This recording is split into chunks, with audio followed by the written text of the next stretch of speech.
Bonjour à vous, aujourd'hui la cinquième vidéo sur la formation fonction de base dans un tableur LibreOffice. Et aujourd'hui nous allons continuer notre exercice et apprendre à insérer une ligne et une colonne, fusionner des cellules et mettre un titre au tableau, enregistrer le document puisqu'on n'en a pas parlé encore, et sélectionner une zone d'impression et imprimer notre tableau.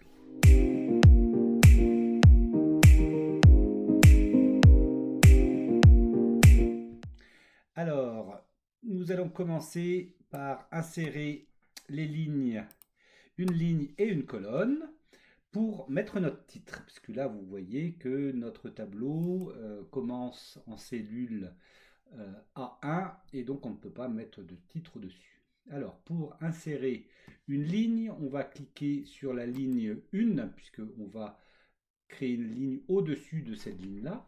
On va faire un clic droit et on va insérer des lignes au-dessus. Et donc ici maintenant, il nous a inséré une ligne vierge et on va faire la même chose pour une colonne.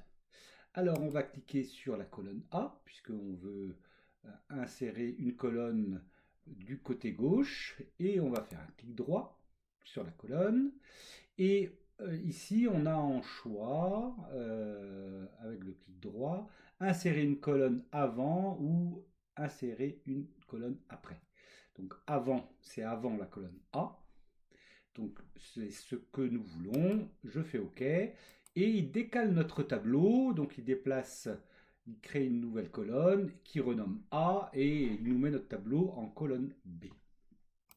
Donc auparavant, notre tableau commençait en A1, maintenant il est en B2.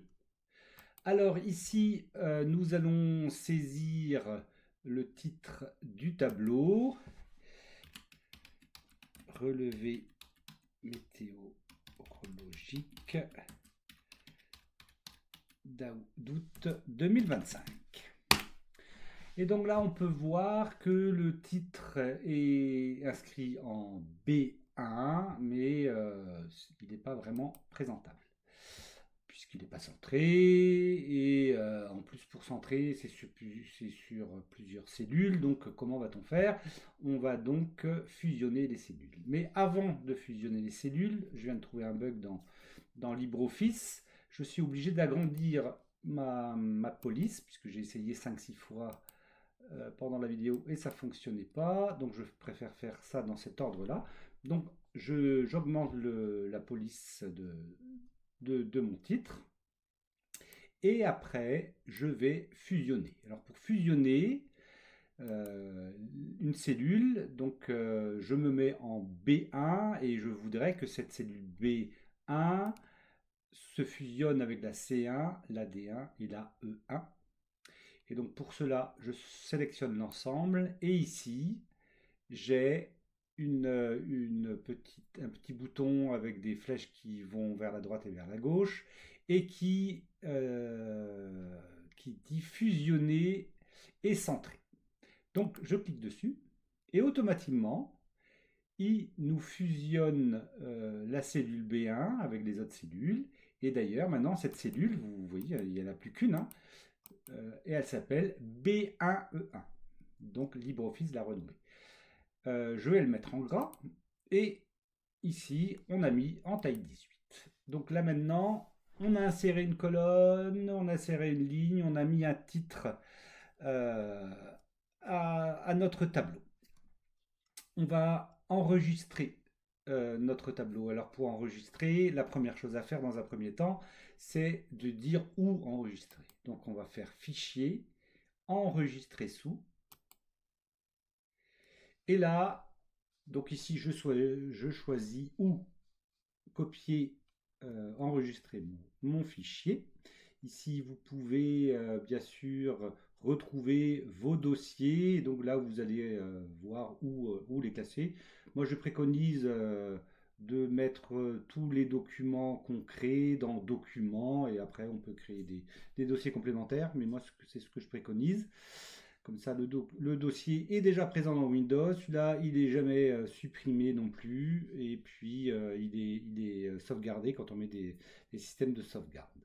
Et donc, je l'enregistre sous le nom que je souhaite. Donc là, je vais le nommer vidéo 5 tableur LibreOffice. Je fais donc enregistrer. Et voilà comment j'enregistre mon document à l'emplacement où je le souhaite. Et il y a aussi la petite disquette qu'on peut retrouver ici.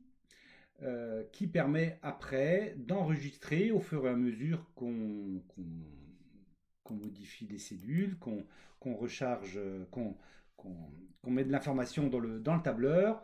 On enregistre ici simplement en cliquant sur enregistrer, puisque votre fichier est créé dans un dossier, il suffira après de l'enregistrer de temps en temps.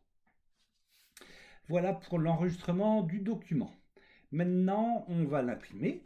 Et avant de l'imprimer, on va donc créer une zone d'impression. Alors, pourquoi créer une zone d'impression? Puisque on va faire un exercice, c'est-à-dire que ici, en F31, je vais mettre le chiffre 12 par exemple. Et quand je vais donc ici faire un aperçu avant impression, c'est donc la petite loupe sur du papier à côté de l'imprimante, là. Donc je clique dessus. Ici, donc j'ai ma première page avec le tableau et après quand je descends avec la molette, j'ai le chiffre 12 qui apparaît ici. Ou alors je diminue l'échelle de mon document et on voit bien le 12 qui apparaît ici. Donc moi, forcément dans un tableau on peut avoir des commentaires à côté qu'on ne veut pas imprimer par exemple. Et donc là, je veux imprimer le tableau sans les commentaires. Et donc pour cela, je reviens en arrière et je vais lui dire, en sélectionnant l'ensemble de mon tableau et en allant dans Format, on a zone d'impression et on va faire définir. Et maintenant, vous allez voir, d'ailleurs, il y a des petits tirets qui se sont mis en place qui définissent une feuille d'impression. Et quand je vais donc aller sur Aperçu avant impression, la loupe avec la petite feuille, je vais avoir le tableau. Là, il est en échelle que j'ai réduit, mais on ne voit plus le chiffre 12 qui est sur le côté. Il prend vraiment que le tableau. Donc je remets à 100% ici mon échelle et on peut voir que le tableau n'est pas centré au milieu de la feuille, qu'il y a un titre feuille 1 en en-tête et puis en pied de page on a page 1. Alors on va revoir tout ça et pour cela ici on a une petite icône, une feuille avec une petite roue crantée et c'est le format de page. Alors on clique dessus et on a plusieurs onglets, général, page, bordure, arrière-plan, en tête, pied de page, feuille.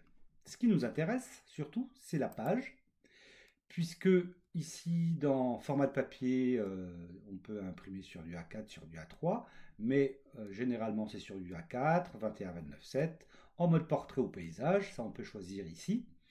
Les marges sont à 2 cm, ça on n'y touche pas. Et ici, chose intéressante, c'est le paramètre de mise en page où on a alignement du tableau, horizontal et vertical.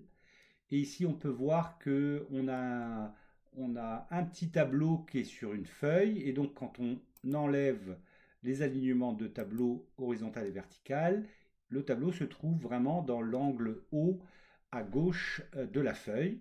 Et quand on coche horizontal et vertical, il centre vraiment notre tableau. On va faire OK, comme ça vous allez voir un petit peu le résultat. Et là, on a un tableau parfaitement centré. Bon, maintenant, on a une en-tête qui s'appelle feuille 1 qu'on va modifier.